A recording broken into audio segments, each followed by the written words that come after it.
Bonjour et bienvenue. Alors aujourd'hui, on va décortiquer un livre très célèbre pour une leçon un peu spéciale. Le but, il est double. D'un côté, explorer des idées vraiment puissantes sur l'efficacité, et de l'autre, le faire de manière à enrichir notre vocabulaire en français. On va surtout parler français, bien sûr, mais je serai là pour souligner les mots et les expressions clés au fur et à mesure. Alors la question qu'on se pose, elle est simple en apparence. Comment devenir plus efficace tout en apprenant le français? La réponse, elle, est double. On veut à la fois améliorer notre efficacité au quotidien et notre maîtrise de la langue française. C'est vraiment ça notre double objectif pour aujourd'hui. Allez, c'est parti. Et pour nous servir de guide dans cette aventure, on va s'appuyer sur un immense classique, Les 7 habitudes des gens très efficaces de Stephen R. Covey. Pour ceux qui connaissent le titre en anglais, c'est The 7 Habits of Highly Effective People. Ce livre va être notre texte de référence pour toute notre analyse. Ok, voilà le programme du jour. On va d'abord poser les bases, ce qu'on appelle les fondations, the foundations. Ensuite, on va se pencher sur 3 habitudes vraiment essentielles. Être proactif, savoir gérer ses priorités et adopter une mentalité gagnant-gagnant. Et pour finir, on verra comment on peut appliquer tout ça concrètement. L'idée, c'est que pour chaque section, on découvre un concept clé et le vocabulaire français qui va avec. Allez, on y va. Bon, on entre maintenant dans le vif du sujet. Avant même de parler des fameuses habitudes, Covey insiste sur un point. Il faut d'abord comprendre la base, le socle. Le mot qu'il emploie, c'est le fondement, un mot qui veut aussi dire foundation en anglais.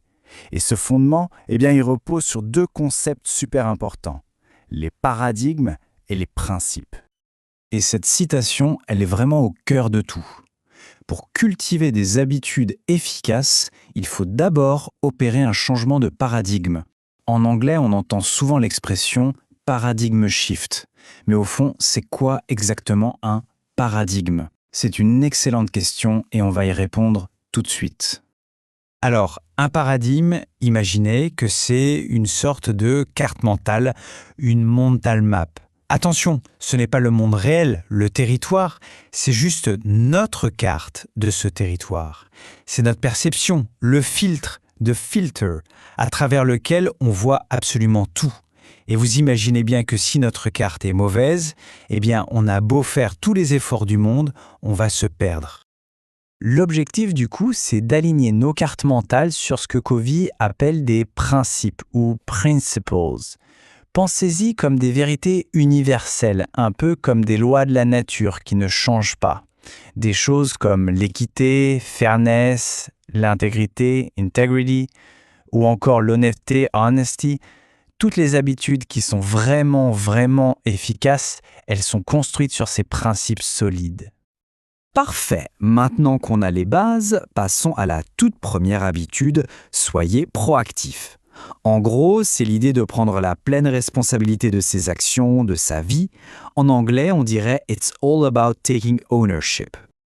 Ce qui est super intéressant ici, c'est que le mot proactif ne veut pas simplement dire prendre l'initiative. Non, it's not just about taking initiative. C'est bien plus profond que ça. C'est un véritable changement de mentalité, un mindset shift. C'est reconnaître qu'entre ce qui nous arrive, le stimulus, et la façon dont on y réagit, il y a un espace. Et dans cet espace, on a la liberté de choisir notre réponse. Et ça se voit très clairement dans la façon dont on parle. Quelqu'un de réactif va dire « Oh, je dois faire ça, je ne peux pas, si seulement ». Vous entendez? Le langage est passif, on a l'impression de subir les événements. À l'inverse, une personne proactive, elle utilise le langage du choix, the language of choice. Je choisis d'eux, je peux, je vais. On sent tout de suite l'énergie, la prise de contrôle, c'est complètement différent. Et voilà le point absolument crucial de cette habitude. Il faut concentrer son énergie sur son cercle d'influence, ce qu'on appelle en anglais le circle of influence. C'est quoi? C'est tout ce sur quoi on a un contrôle direct. Les gens réactifs, eux, passent leur temps dans leur cercle de préoccupation, le circle of concern. Ils s'inquiètent de la météo, de la politique, des défauts des autres, des choses sur lesquelles ils n'ont aucun pouvoir. Résultat, leur influence rétrécit. À l'inverse, les personnes proactives, elles, travaillent sur elles-mêmes. Et devinez quoi?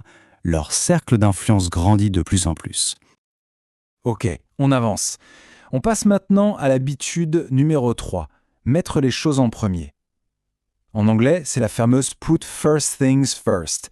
Là, on parle de l'habitude de la gestion personnelle, de l'organisation et bien sûr de la discipline.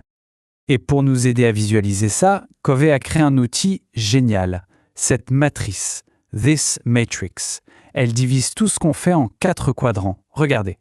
En haut à gauche, on a le quadrant I. C'est ce qui est urgent et important. Pensez aux crises, aux problèmes pressants. En bas à gauche, quadrant 3, c'est urgent mais pas important. Typiquement les interruptions. En bas à droite, le quadrant IV. Ni urgent, ni important.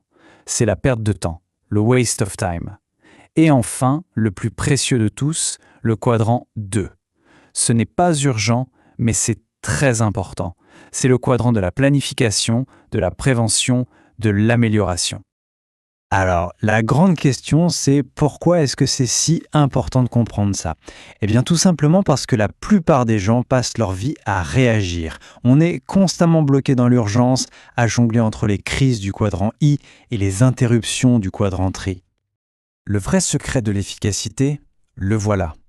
C'est de passer le plus de temps possible dans le quadrant U2. C'est tout.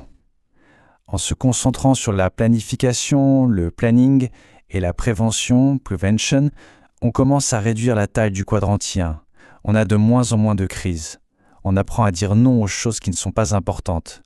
Le but, c'est de planifier sa semaine en se concentrant sur ses activités importantes mais non urgentes. On aborde maintenant une habitude qui peut littéralement transformer nos relations avec les autres.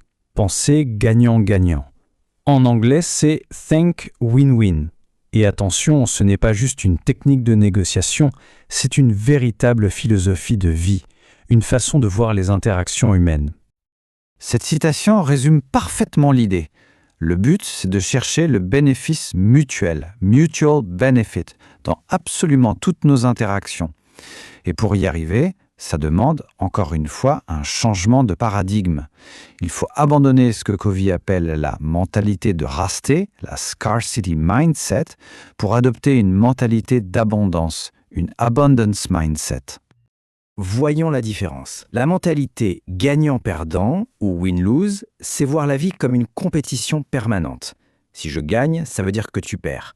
C'est comme s'il n'y avait qu'un seul gâteau et que ma part était prise sur la tienne. À l'opposé, la mentalité gagnant-gagnant, win-win, part du principe qu'il y a assez de succès, assez de gâteaux pour tout le monde. On peut chercher ensemble une solution qui nous satisfait tous les deux.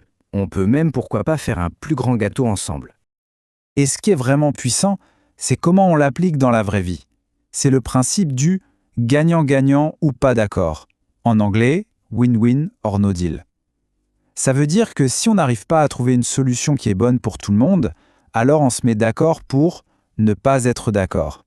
On ne fait pas l'affaire. C'est une posture incroyable qui préserve la relation sur le long terme et qui demande, c'est vrai, une sacrée dose d'intégrité.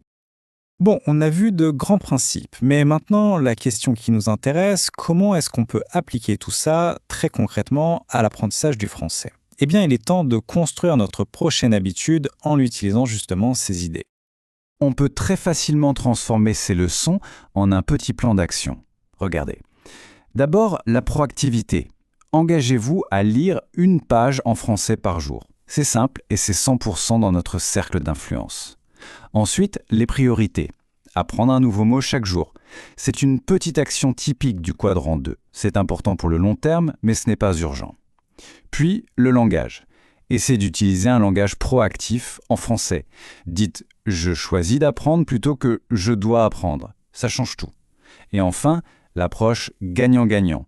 Trouver un partenaire linguistique. C'est l'exemple parfait d'une situation où tout le monde y gagne. Alors voilà, on arrive à la fin. Et la question finale est toute simple et elle est pour chacun d'entre nous. Parmi toutes ces idées, quelle est la petite habitude qu'on pourrait commencer à mettre en place dès aujourd'hui pour progresser à la fois en efficacité et en français? La réponse, bien sûr, elle est personnelle. Mais c'est ce premier petit pas qui compte le plus.